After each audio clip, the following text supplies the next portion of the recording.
The sound of a body hitting the floor echoed louder than the gavel. In courtroom 402.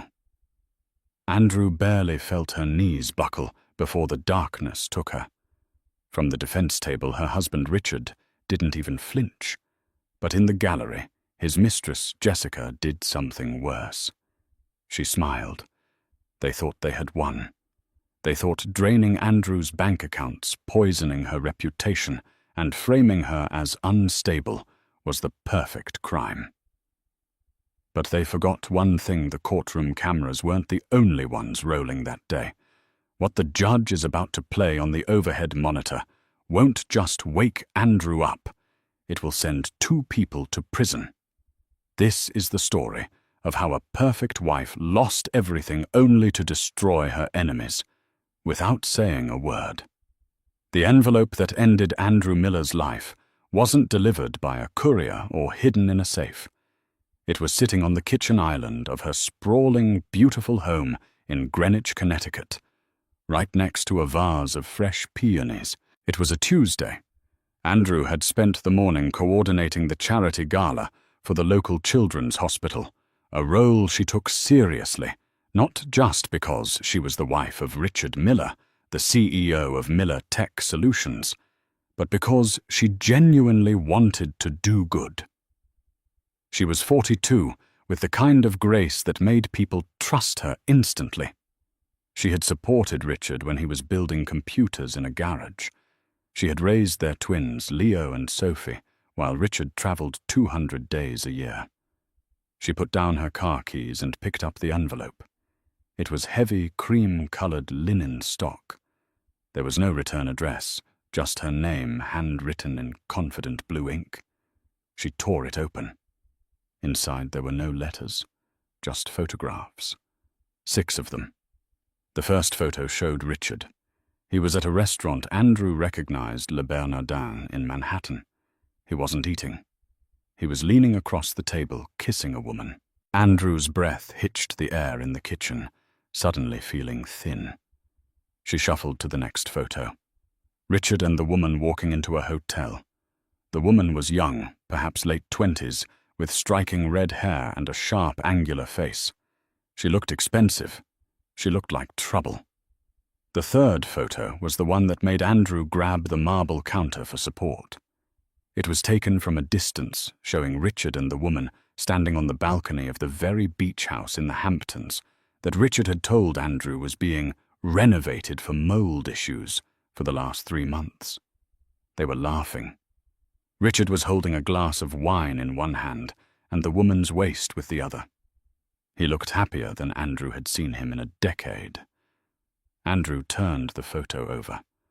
On the back, in the same confident blue ink, was a date 2 days ago, and a name, Jessica Thorne. Mom. Andrew jumped, shoving the photos back into the envelope and sliding it under a stack of mail. Leo, her 14-year-old son, walked into the kitchen, his backpack slung over one shoulder. "Hey, sweetie," Andrew said, her voice trembling. She cleared her throat, forcing a smile that felt like it might crack her face. "How was practice?" "Fine. Coach says I'm starting on Friday," Leo said, opening the fridge. He paused, looking back at her. "You okay?" "You look pale." "Just a headache," Andrew lied. "Hydrate, okay. Dinner's in an hour." As Leo thundered up the stairs, Andrew pulled the envelope back out. She didn't cry.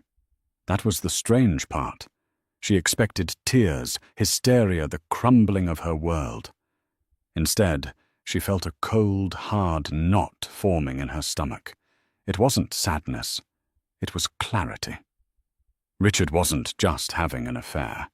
The business trips, the renovations, the sudden interest in moving their assets into new trusts for tax purposes, it all clicked into place like the tumblers of a lock. He wasn't just cheating. He was preparing to discard her. Andrew walked to her home office and locked the door. She sat at her desk and Googled Jessica Thorne. The results were immediate. Jessica wasn't just a random woman. She was the new vice president of marketing at Richard's company. She was 28. She had an MBA from Wharton. And according to her Instagram, which was public, she had been living her best life in locations that perfectly matched Richard's business itinerary for the last year. Andrew scrolled through a photo posted 3 weeks ago. Jessica was wearing a diamond tennis bracelet. Andrew looked down at her own wrist. It was the exact same bracelet Richard had given Andrew for their 20th anniversary, claiming it was a custom piece. "You cheap, arrogant son of a—" Andrew whispered. She picked up her phone. She didn't call Richard. She didn't call her mother. She called the one person Richard had always warned her to stay away from because he was too ruthless. "Law offices of Michael Sterling," a receptionist answered. "This is Andrew Miller," she said, her voice turning to steel. "I need to speak to Mr. Sterling immediately. Tell him I'm ready to cash in that favor he owes my father." Richard came home at 8:00 p.m. He smelled of expensive scotch and that subtle woody cologne he had started wearing 6 months ago. Andrew was sitting in the living room, a book open on her lap. She hadn't read a single word. "Hey, honey," Richard said, loosening his tie. He walked over to kiss her cheek, but Andrew turned her head slightly so his lips landed on her hair. He didn't seem to notice. "Long day. The merger is a nightmare." "I bet," Andrew said, keeping her tone even. "Did you manage to sort out the issues at the Hamptons' house?" Richard froze. It was a micro-reaction, a split-second tensing of his shoulders, but Andrew saw it. He turned to the liquor cabinet, pouring himself a drink to hide his face. "Contractors?" He sighed. "They found more dry rot. It's going to be another month at least. Why do you ask?" "Just wondering if we could go down for the weekend," Andrew said, watching him. "The kids miss the beach." "Not safe yet," Richard said quickly, turning around with a smile that didn't reach his eyes. "Listen, Andrew, we need to talk about something. The finances." "Oh, my accountants are worried about the market volatility," Richard said, walking over and sitting on the ottoman in front of her. He took her hands. His palms were warm, sweaty. "They want to restructure our joint holdings, move some things into a protected LLC. It's technical, boring stuff, but I need your signature on a few documents." He pulled a blue folder from his briefcase. Andrew looked at the folder. 6 hours ago, she might have signed it without looking. Richard handled the money. She handled everything else. That was the deal. "I'm tired, Richard," she said, pulling her hands away. "Leave it on the desk. I'll look at it tomorrow." Richard's smile faltered. "It's time-sensitive, Andrew. The courier needs to pick it up in the morning. Just sign it. I've already flagged the spots." "I said, I'll look at it tomorrow," Andrew said, standing up. Richard stood up too, looming over her. The charm evaporated, replaced by a cold annoyance Andrew had seen him use on underperforming employees. "You're acting strange. Is this about your medication again?" Andrew froze. "My what?" "Your anxiety meds," Richard said, his voice dropping to a concerned, patronizing whisper. "I noticed you haven't refilled them. You've been erratic lately, Andrew. Forgetful. The kids have noticed it too." "The kids have noticed nothing because nothing is wrong with me," Andrew snapped. "See?" Richard gestured at her palms up. "This aggression, it's not you. I'm just trying to protect our assets, and you're acting paranoid. Maybe you should schedule an appointment with Dr. Evans." Andrew stared at him. It was a masterclass in gaslighting. He was planting the seeds already painting her as unstable, paranoid, mentally unfit. If she fought him on the money, she was erratic. If she signed, she was broke. "Good night, Richard," she said, walking toward the stairs. Andrew. His voice was a warning now. Don't be difficult. She went into the bedroom, locked the door, and shoved a chair under the handle. She didn't sleep. The next morning, the war began in earnest. Andrew drove straight to Michael Sterling's office in downtown Stamford. Michael was a shark, a man who wore three-piece suits and had a reputation for leaving opposing counsel in tears. He was also her father's old golf partner. He looked at the photos Andrew had brought. He looked at the restructuring documents Richard had tried to make her sign. This isn't a restructuring, Michael said, taking off his reading glasses. This is a liquidation. If you had signed this, you would have waived your rights to 50% of the company shares and the marital home. He's trying to strip you clean, Andrew. I want a divorce, Andrew said, and I want full custody. We can get the divorce, Michael said, leaning back. But custody, that's where he's going to hit you. He's already setting the narrative that you're unstable. He's a powerful man, Andrew. He knows judges. He has money for the best experts. He's going to make you look crazy. I'm not crazy, Andrew said firmly. I know that. You know that. But the court works on evidence, Michael said. He leaned forward. If we want to win, we need to catch him. Not just cheating that's not enough in a no-fault state. We need to catch him conspiring to defraud you. We need to prove malice. How? Michael opened his drawer and pulled out a small black device. It looked like a USB drive. Voice-activated recorder, high fidelity. Battery lasts 3 days, Michael said. Do not put this in your house. He'll sweep the house for bugs if he gets suspicious. You need to put this somewhere he feels safe, somewhere he talks freely. Andrew thought about the photos. The beach house was off limits.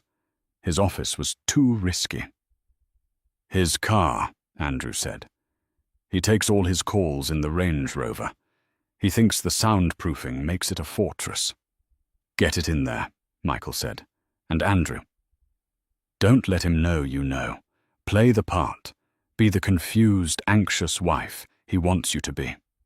Make him confident. Andrew took the device. I can do that. For the next 3 weeks, Andrew lived a double life. To Richard, she was a mess. She cried at dinner. She forgot to pick up the dry cleaning. She let him catch her staring blankly at walls. She even let him drag her to a psychiatrist on his payroll who prescribed sedatives she never took. Richard was delighted. He became bolder. He stopped hiding his phone.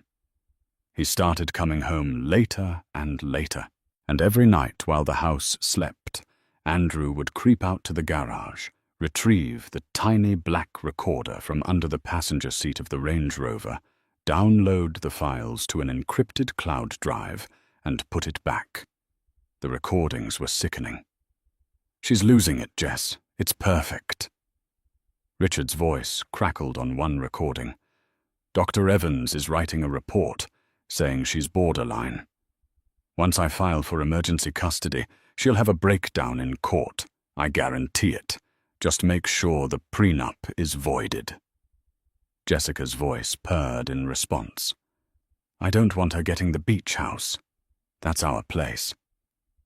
Andrew listened to these tapes with headphones, tears streaming down her face, her hands shaking with rage. But she saved every file. Evidence 001. Evidence 002. She thought she was ahead of him. She thought she had the upper hand. But she underestimated just how far Jessica Thorne was willing to go. 3 days before the preliminary hearing, Andrew came home to find police cars in her driveway. Ma'am, step out of the vehicle, an officer shouted as she pulled up. What's going on? Andrew cried, stumbling out of her car. We received an anonymous tip about illegal substances on the premises with minors present, the officer said. They tore her house apart, and in Andrew's bedside drawer, where she kept her Bible and her journal, they found a bag of pills. OxyContin. Not prescribed to her. "These aren't mine," Andrew screamed as they handcuffed her in front of her sobbing children. "He planted them. Richard planted them." Richard stood on the porch, holding Leo and Sophie, looking the picture of the devastated protective father. He shook his head sadly at the officers. "I told you," he said loud enough for the neighbors to hear. "She's been spiraling. I just didn't know it was this bad." Andrew was arrested. The mugshot of her mascara-running hair, wild eyes, wide with terror, was on the front page of the local paper the next morning. Title socialite, mum, arrested in drug raid. Richard filed for emergency sole custody the next morning. He also filed a restraining order barring Andrew from the family home. She was out on bail, staying in a cheap motel on the outskirts of town, because Richard had frozen their joint accounts. She had no clothes, no money, and she hadn't seen her children in 4 days. But she still had the cloud drive. She met Michael Sterling at a diner. She looked wrecked. Dark circles under her eyes, her clothes wrinkled. "They found drugs, Michael," she whispered. "I'm going to lose them. I'm going to lose the kids." Michael looked at her, his face grim. "The toxicology report came back clean. We can prove you weren't taking them. But possession, that's a felony. And with the narrative he's built, Andrew, the judge assigned to the case, is Judge Harrison." Andrew's blood ran cold. Judge Harrison was known as Hardline Harrison. He was an old-school conservative who despised drug offenses and had a bias toward whoever held the steady job. "He's going to bury me," Andrew said. "He might," Michael admitted, "unless we play the recordings." "We can't," Andrew said. "You said Connecticut is a 2-party consent state. If we play those recordings without Richard's permission, they're inadmissible. I'll go to jail for wiretapping and the evidence gets thrown out." Michael stirred his coffee. "In civil court, yes, usually. But there's an exception. The crime-fraud exception. If the recording proves a crime was being committed during the conversation, the privilege is waived. But it's a Hail Mary, Andrew. If the judge rules against us, you have nothing." "Do it," Andrew said. "There's one more thing," Michael said, hesitating. "Richard's lawyer is requesting a psychiatric evaluation of you, in court, during the trial." "Let them," Andrew said, a strange calm settling over her. "I'm ready." She wasn't ready. She had no idea that Jessica had one final card to play, one that didn't involve lawyers or judges, but something much more physical. The 3 days leading up to the custody hearing were a blur of cold motel coffee and sleepless nights. Andrew spent every waking hour reviewing the transcripts of the recordings, marking key timestamps with a yellow highlighter until her fingers were stained neon. She missed her children with a physical ache. It felt like a phantom limb pain. On the second day, she couldn't take it anymore. She knew Leo had soccer practice at 4:00 p.m. at the community fields. She parked her rental car, a dented grey sedan that smelled of stale cigarettes, 3 blocks away, and walked through the wooded perimeter of the park. She wore a baseball cap and oversized sunglasses, feeling like a criminal in her own town. She spotted them. Leo was on the field, running drills. Sophie was sitting on the bleachers, doing homework. And sitting next to Sophie was Jessica. Andrew's breath caught in her throat. Jessica was wearing a white tennis skirt and an oversized cashmere sweater, looking for all the world like the doting stepmother. She was braiding Sophie's hair. braiding her hair. Sophie was laughing. It was a punch to the gut. Andrew wanted to scream, to run onto the field and tear that woman away from her daughter. But she knew that was exactly what they wanted. One public scene, one violation of the restraining order, and she would be handcuffed again. Then she saw Richard arrive. He walked up to the bleachers, kissed Jessica on the lips in front of everyone, and high-fived Leo as he ran off the field. They looked like a perfect, happy family. Andrew was the erasure. She was the mistake they had corrected. She turned and walked back to the woods, tears hot and stinging behind her sunglasses. Enjoy it while it lasts, she thought. Tuesday is coming. Tuesday morning arrived with a grey, oppressive drizzle. Andrew woke up in her motel room at 5:30 a.m. Her head was pounding. She sat on the edge of the cheap mattress, her heart hammering a frantic rhythm against her ribs. She reached for the bottle of water on the nightstand. She had cracked it open the night before, but hadn't finished it. She drained the rest, the lukewarm liquid, soothing her dry throat. It tasted slightly metallic, but she chalked it up to the cheap brand the motel provided. She dressed in her best suit, a navy blue ensemble that Michael had retrieved from her house before the locks were changed. It was a little loose on her now. She had lost 10 pounds in 2 weeks. She applied her makeup carefully, hiding the dark circles, trying to look like the capable, stable mother she was. Her phone buzzed. It was Michael. "Meet me at the courthouse steps at 8:30. Judge Harrison is starting promptly at 9 Halldraw. Remember, Andrew, do not react. No matter what Richard says, no matter what lies they tell you, sit there and you breathe. If you explode, we lose." "I'll be a statue," Andrew promised. But as she drove to the courthouse, a strange sensation washed over her. Her hands felt heavy on the steering wheel. The road signs seemed to swim slightly before snapping back into focus. She shook her head, blasting the air conditioning. Just nerves, she told herself. Just anxiety. She parked and walked toward the imposing stone steps of the courthouse. Richard's Range Rover pulled up to the curb. Richard stepped out, looking dapper in a charcoal suit. Jessica was with him despite not being a party to the case. She was wearing a modest navy dress, almost identical to Andrew's. It was a psychological power move. "I can replace you completely." As they passed Andrew on the stairs, Jessica paused. She leaned in her voice, a drop of poison in the morning air. "You look tired, Andrew," Jessica whispered, a small, triumphant smile playing on her red lips. "Maybe you should go back to bed. The kids won't even notice you're gone." Andrew gritted her teeth, ignoring her, and kept walking. But as she climbed the stairs, her legs felt like they were made of lead. A wave of nausea rolled through her stomach. She met Michael in the lobby. He looked at her with concern. "You're sweating," Michael said. "Are you okay?" "I'm fine," Andrew lied, wiping her forehead. Her skin felt clammy. "Just get me inside. I want this over with." They entered courtroom 402. It was a sterile, intimidating room with mahogany paneling and rows of empty benches.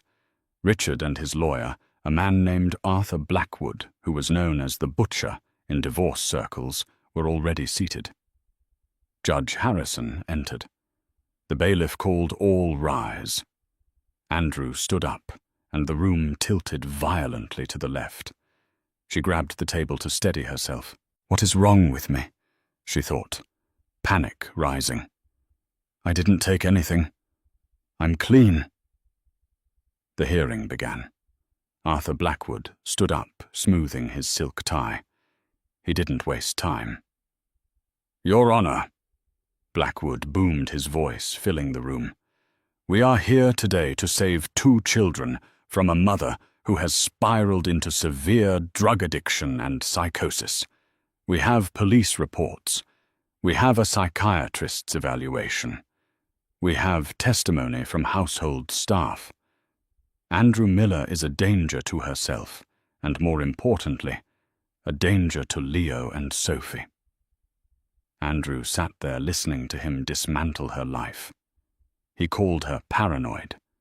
He called her abusive. He claimed she had hallucinated the affair. And as he spoke, the room began to spin faster. The lights overhead seemed to be strobing. Andrew's heart was racing so fast it felt like a bird trapped in her chest. Her mouth was dry as sand. She looked across the aisle.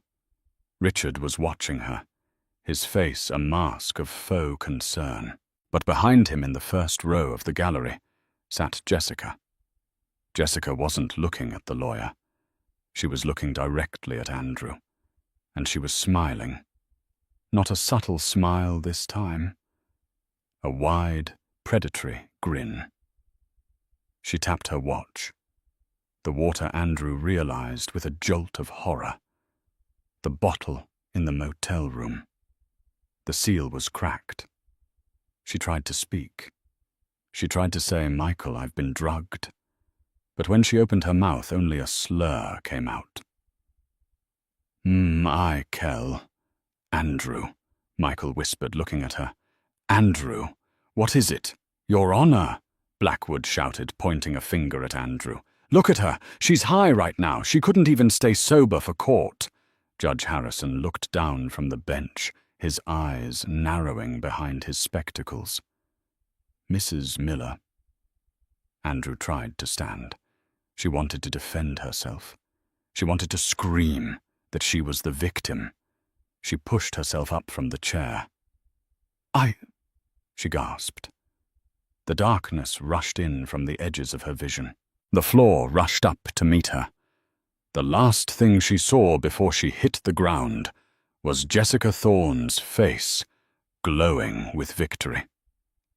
Chaos erupted in courtroom 402. "Bailiff call, 911. Judge Harrison's voice was a gavel strike, cutting through the noise. Michael Sterling was on his knees beside Andrew, immediately loosening her collar. "Andrew, can you hear me?" She was out cold. Her breathing was shallow, her skin grey. Richard stood up, looking appropriately horrified for the cameras that weren't there. "Oh my God! Andrew, is it an overdose? Did she take something?" He played the part of the distraught husband, perfectly rushing over, but stopping just short of actually touching her. "Back away, Mr. Miller," Michael snarled, physically shielding Andrew's unconscious body. "Get away from her!" Paramedics burst through the double doors 3 minutes later. They loaded Andrew onto a stretcher, hooking her up to monitors that beeped frantically. As they wheeled her out, Richard turned to the judge, his hands shaking. "I'm sorry you had to see this. Your Honor, I told you. She's sick. She needs help.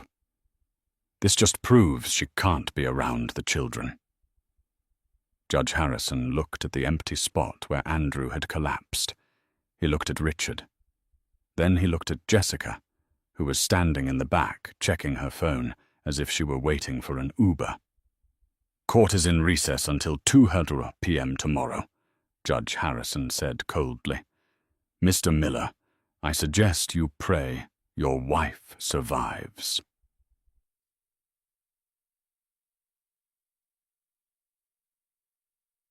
Andrew woke up to the rhythmic beeping of machinery. The air smelled of antiseptic and lemon floor cleaner. She blinked. Her head felt like it had been split open with an axe. "Welcome back," a voice said. She turned her head. Michael Sterling was sitting in a plastic chair next to her bed, reading a magazine.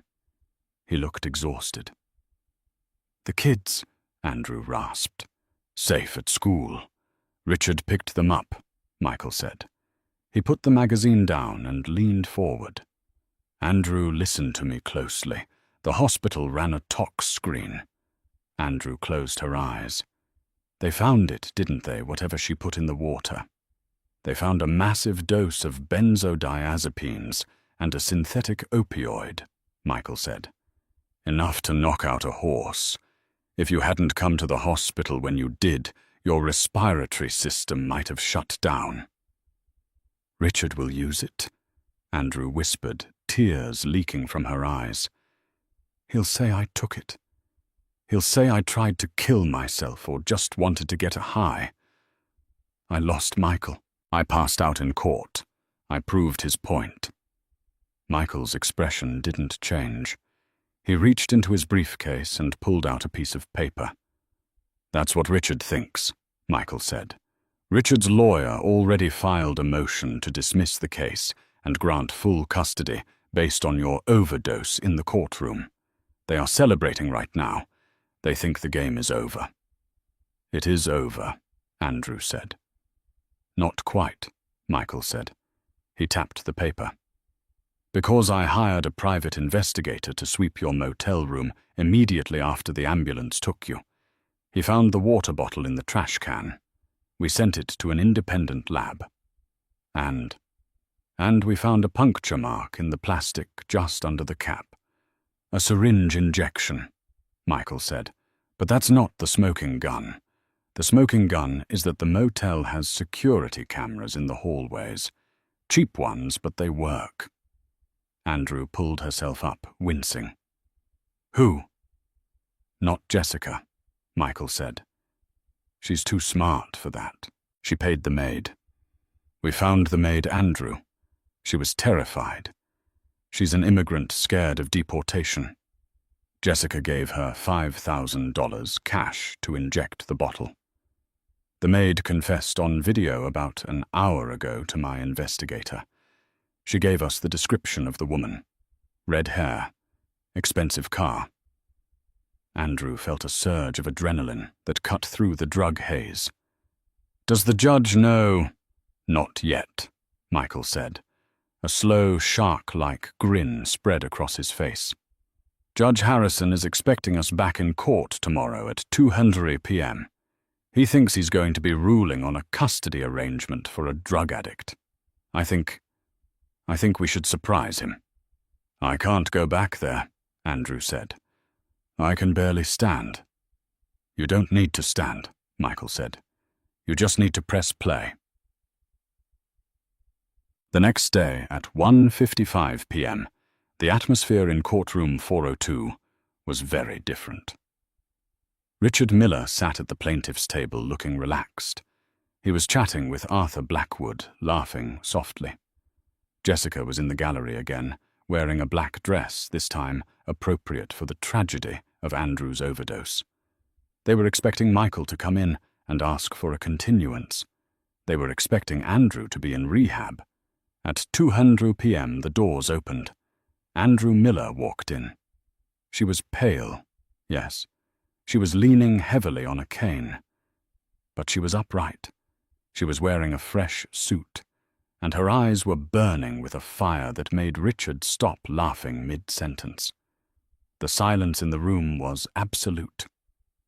Mrs. Miller, Judge Harrison said, raising an eyebrow. I was informed you were in critical condition. I recovered, Your Honor. Andrew said, her voice raspy but clear. She walked to the defense table and sat down. Your Honor.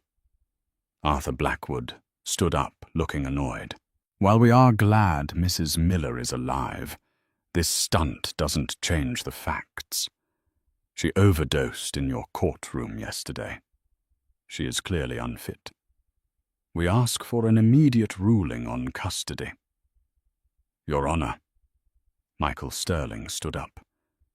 He didn't shout. He spoke with a quiet, deadly precision. Before you rule the defense has a motion, we would like to present new evidence regarding the incident yesterday, and we would like to present evidence regarding the true nature of Mr. Miller's petition. This is a delay tactic, Blackwood shouted. I will allow it, Judge Harrison said, leaning back. But make it quick, Mr. Sterling. Thank you, Michael said. First, I would like to submit Exhibit A, a sworn video confession from the housekeeping staff at the Starlight Motel detailing how she was bribed by a woman matching Ms. Jessica Thorne's description to poison Andrew Miller's water. Richard's face went white. Jessica in the back stopped breathing. And secondly, Michael continued, ignoring the gasps in the gallery, we would like to address the instability of my client. Mr. Miller claims his wife is paranoid. He claims she imagined his affair. He claims she is crazy. We have evidence that proves the paranoia was actually a very accurate perception of reality. Michael pulled the small black USB drive from his pocket. Your Honor, I am invoking the crime-fraud exception to the marital privilege. I have here recordings of Richard Miller and Jessica Thorne conspiring to frame my client plant drugs in her home and bribe medical professionals to falsify diagnoses. Objection! Blackwood screamed, his face turning purple. Illegal wiretapping. Inadmissible. Judge Harrison looked at Richard, who was now sweating profusely. He looked at Jessica, who was trying to edge toward the door. Bailiff, Judge Harrison said, his voice dropping an octave. Lock the doors. Nobody leaves. He turned to Michael. Play it. Michael plugged the drive into the court's AV system. A projector screen lowered from the ceiling. The speakers crackled. And then Richard's voice filled the room loud and clear. Don't worry about the prenup, Jess. I've already moved the offshore accounts. By the time the lawyers look at the books, Miller Tech will look broke. Andrew won't get a dime. And once we plant the oxy in her nightstand, she won't get the kids either. She'll be lucky if she doesn't end up in prison. The recording continued. It was Jessica's voice next. Make sure you tell the cops she's been erratic. Cry a little, Richard. You're good at acting. Just get her out of the house so we can finally renovate the master bedroom. I hate her taste in wallpaper. Every person in the courtroom turned to look at Richard. He had sunk low in his chair, his hands covering his face. The recording ended. The silence that followed was heavy, suffocating, and electric. Andrew looked at Richard. She didn't look angry anymore. She looked like an executioner who had just dropped the blade. Judge Harrison took off his glasses. He slowly cleaned them with a cloth. He put them back on. He looked at Richard with an expression of pure disgust. Mr. Miller, the judge said softly, I have sat on this bench for 20 years. I have heard liars, thieves, and murderers. But I have never in all my time heard something as vile as what I just heard. He turned to the bailiff. Officer, take Mr. Miller into custody immediately, and grab the woman in the back row as well. I'm holding them both in contempt, pending an immediate criminal investigation for conspiracy fraud and attempted poisoning. No, Jessica screamed as the bailiff grabbed her arm. It was his idea. He made me do it. Shut up, Jessica, Richard yelled as he was handcuffed. Andrew sat perfectly still as the chaos swirled around her. She watched the man she had loved for 20 years being dragged away in cuffs. Alternate. She watched the woman who had tried to destroy her being, led out, weeping, and blaming everyone but herself. Michael leaned over and whispered, You did it, Andrew. Andrew took a deep breath. For the first time in months, the air tasted clean. No, Michael, she said, standing up on her own, leaving the cane on the floor. We did it. The handcuffs were just the beginning. As Richard and Jessica were hauled away to the county lockup, the real work began. Andrew didn't go home to rest. She didn't pop champagne. She went straight to the headquarters of Miller Tech Solutions. It was 4:30 p.m. The news of the CEO's arrest had broken 30 minutes ago. The lobby of the glass and steel building was in chaos. Phones were ringing off the hook. Employees were huddled in corners, whispering, checking their stock options on their phones, watching the value plummet in real time. Andrew walked through the revolving doors. She was still using the cane, favoring her right leg, but her posture was regal. Michael Sterling walked beside her carrying a briefcase that contained the court order, granting Andrew temporary power of attorney over Richard's assets, frozen by the federal government pending the investigation, and her status as the majority shareholder. The receptionist, a young woman named Chloe, who had always been kind to Andrew, looked up with wide eyes. "Mrs. Miller," Chloe stammered. We saw the news. I'm so sorry." "Don't be," Andrew said calmly. "Is the board of directors currently meeting?" "Yes, ma'am," Chloe said. "They convened an emergency session in the executive conference room 10 minutes ago. They've locked the doors." "Unlock them," Andrew said. Chloe hesitated for a fraction of a second, then nodded. "Right away." Andrew took the elevator to the top floor. She could feel the adrenaline fading, replaced by a cold, hard determination. Richard had treated this company like his personal piggy bank. He had treated her like an accessory. It was time to remind everyone who had actually built Miller Tech. When Chloe swiped her key card and the double mahogany doors swung open, the room went silent. 12 men in expensive suits turned to look at her. At the head of the table sat Wallace P. Henderson, the chairman of the board. He was a man who had often golfed with Richard and had once made a joke about Andrew's cooking that he thought she hadn't heard. "Andrew," Wallace said, standing up, his face flushing pink. "This is a closed meeting. You shouldn't be here. You need to go home and rest." "Sit down, Wallace," Andrew said. Her voice wasn't loud, but it carried across the long table like a crack of a whip. She walked to the head of the table. Wallace looked at her confused, then looked at Michael Sterling standing behind her. "I said, sit down," Andrew repeated. Wallace sank back into his chair. "As of 1 hour ago." Andrew began placing the court order on the table. "All of Richard's voting shares have been placed into a receivership under my control. Combined with my own shares, I now control 62% of this company. I am not here to serve coffee. I am here to clean house." "Now see here, Andrew," a board member named Greg spoke up. "We appreciate the stress you're under, but you don't understand the complexities of— I understand that you authorized a $4 million marketing expansion into the Cayman Islands last quarter." Andrew interrupted, locking eyes with him. "A project headed by Jessica Thorne. A project that produced 0 leads, 0 revenue, and 0 paper trail." Greg's mouth snapped shut. "I understand." Andrew continued walking slowly down the side of the table. "That 3 of you in this room knew about the affair. I know because I heard your voices on the tapes. You joked about it. You told Richard to keep the little woman in the dark so the stock price wouldn't take a hit from a messy divorce." She stopped behind the CFO, a man named David, who was sweating through his shirt. "David," Andrew said softly, "you signed off on the checks for the renovations at the Hamptons house. The renovations that never happened. Where did that money go?"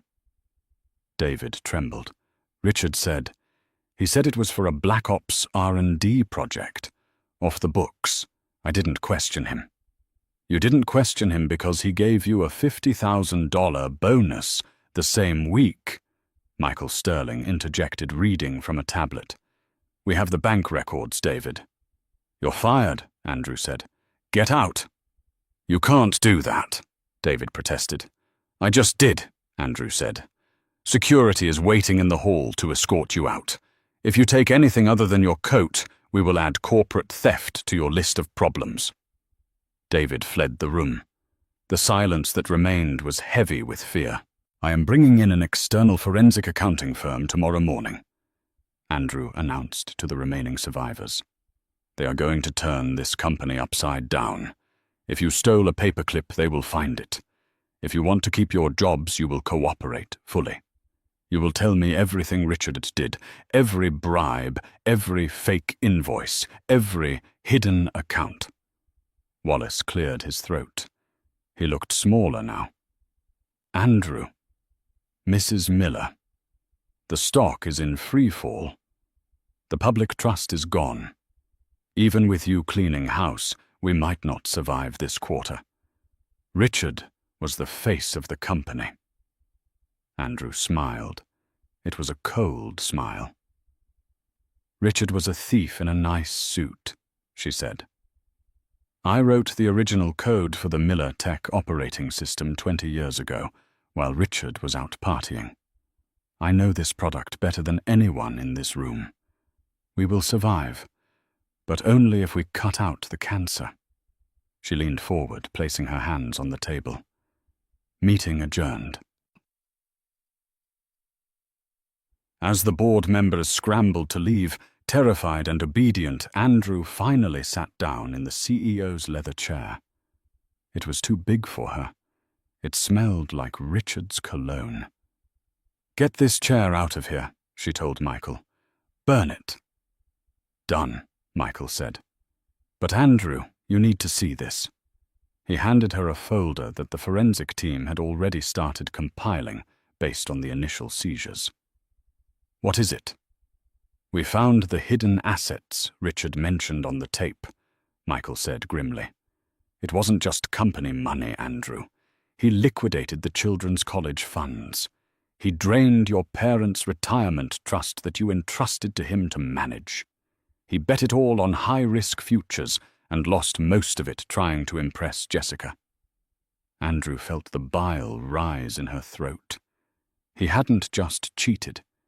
He had stolen from their children. He had stolen from the dead. "He's going to rot," Andrew whispered. "I don't care what plea deal they offer him. I want him to never see the sun again." "There's more," Michael said. "Jessica. She's trying to cut a deal. She claims she has information about a federal crime Richard committed, something bigger than fraud." "Bring her to me," Andrew said. "Andrew, you can't talk to her. It's not protocol." "I don't care about protocol," Andrew said, her eyes hard. "She wants a deal. She talks to me first." 2 days later, Andrew sat in a sterile interrogation room at the county jail. The mirror on the wall was one-way glass.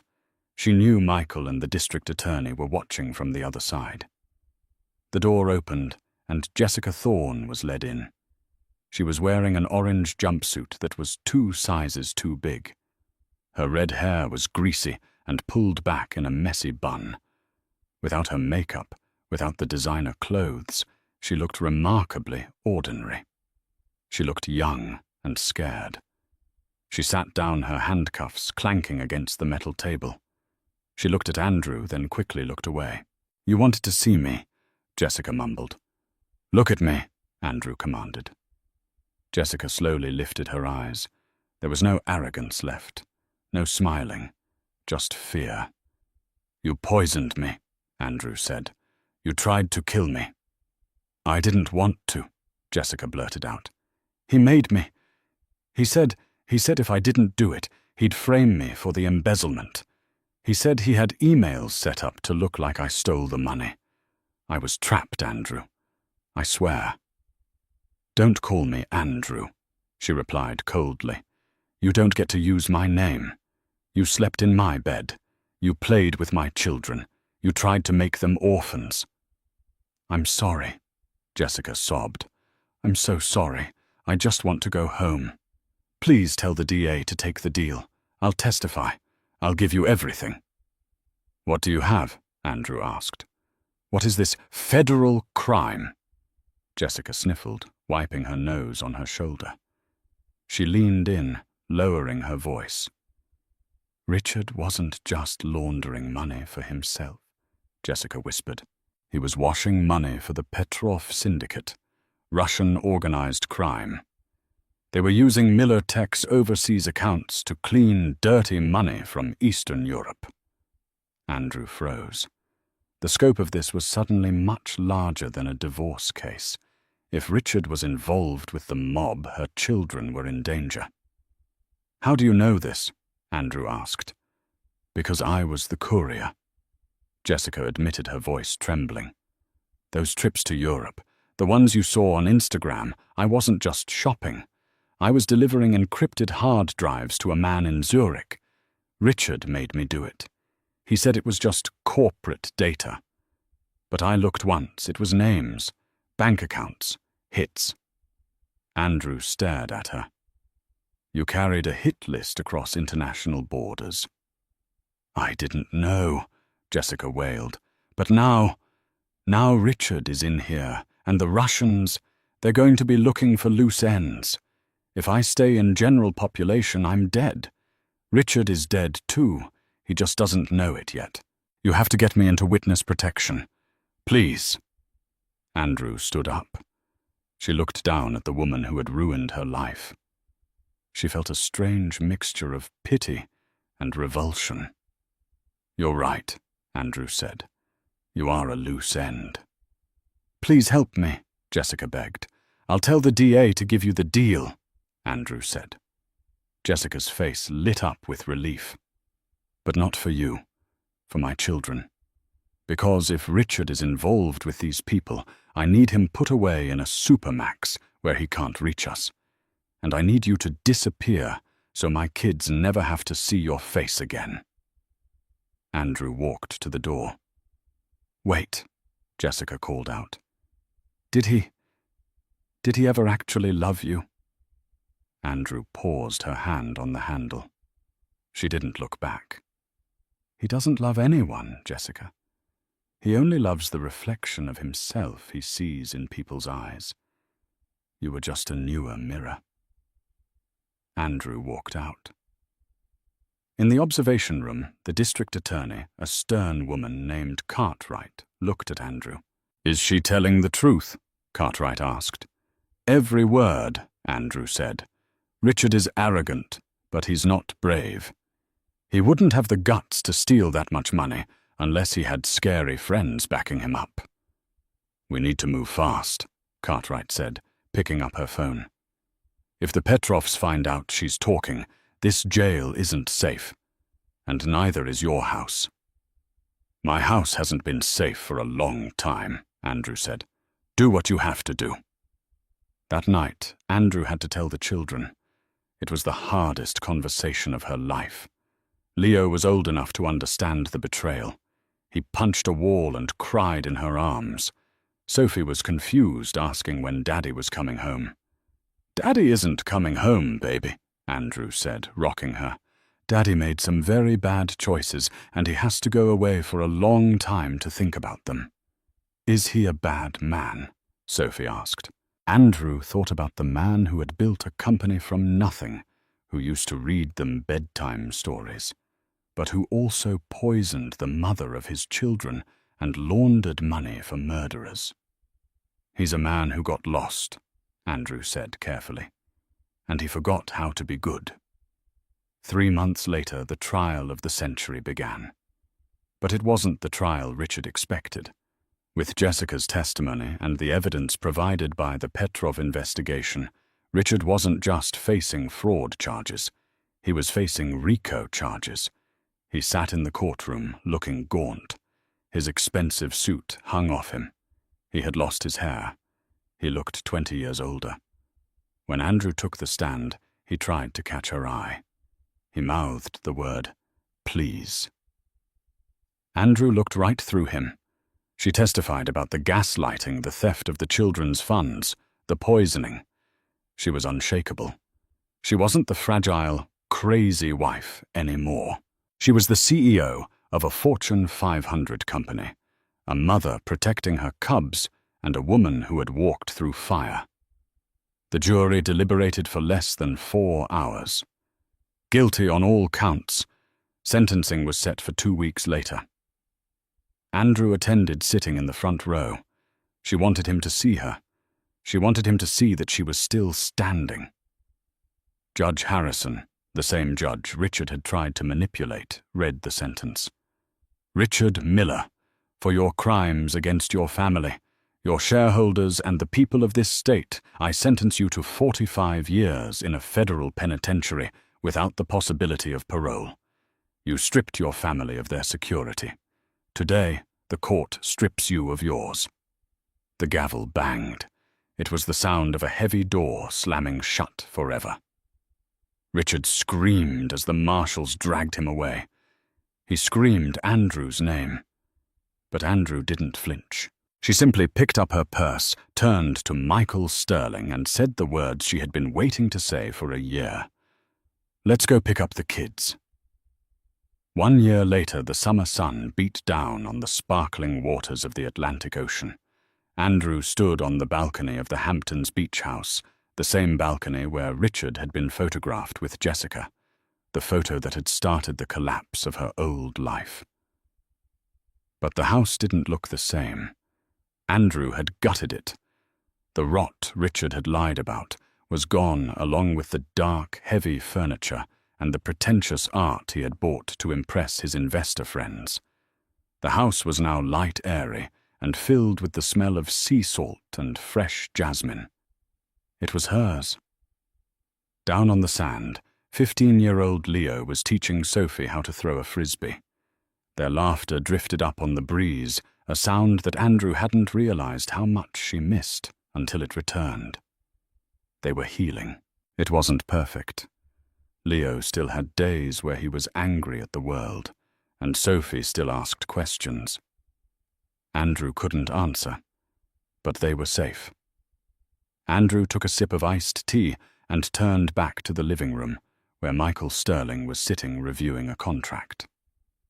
You know you're supposed to be relaxing, Michael said, looking up with a grin. It's the 4th of July weekend.